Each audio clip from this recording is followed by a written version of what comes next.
I've lost a bolt from here. This is the passenger footrest bracket.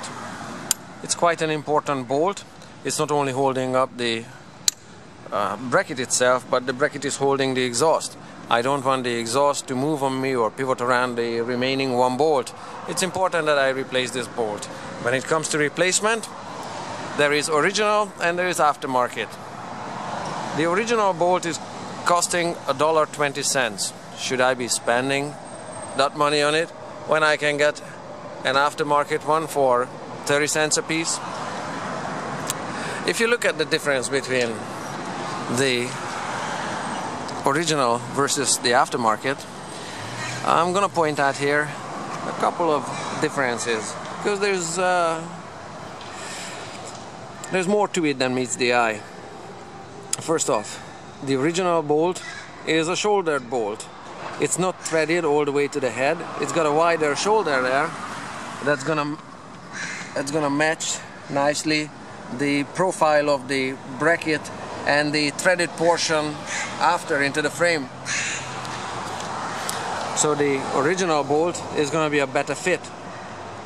Now, for the next thing, I want you to look at the difference in color between these two bolts side by side.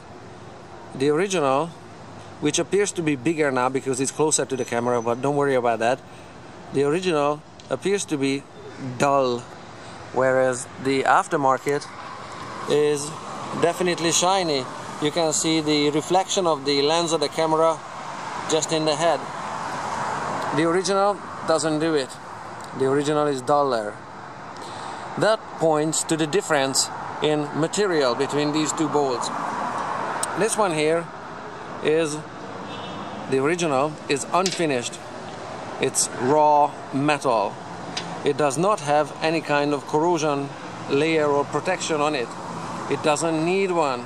This is stainless steel, a slightly magnetic 400 series martensitic stainless steel, and because this one is situated here right next to the wheel, where even if there is no rain, if there's just a little bit of moisture on the surface of the road, the wheel will pick it up and this bolt here will get wet.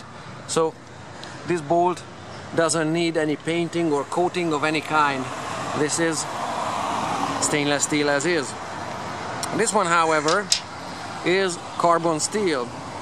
Now, carbon steel in and of itself would, unfinished, raw, would look like this nail. Now, you know, if you leave a bag of nails out there, they're gonna rust right through, even if there's just dew on it overnight. And this one is shiny. The shininess comes from a coating. The coating on this bolt, on this carbon steel bolt, is zinc. The zinc coating is done on it by a process called electroplating.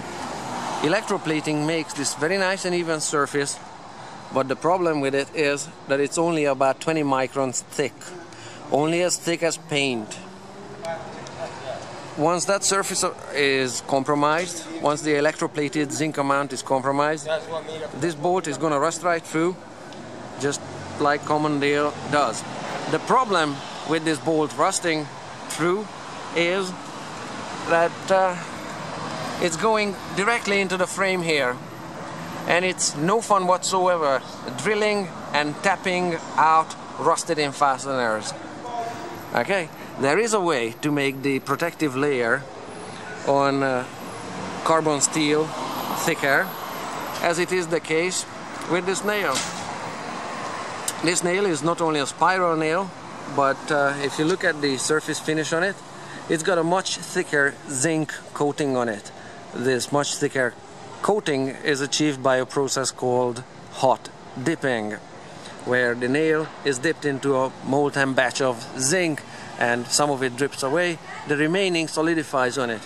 As it solidifies, it gets chunky and gritty and uneven.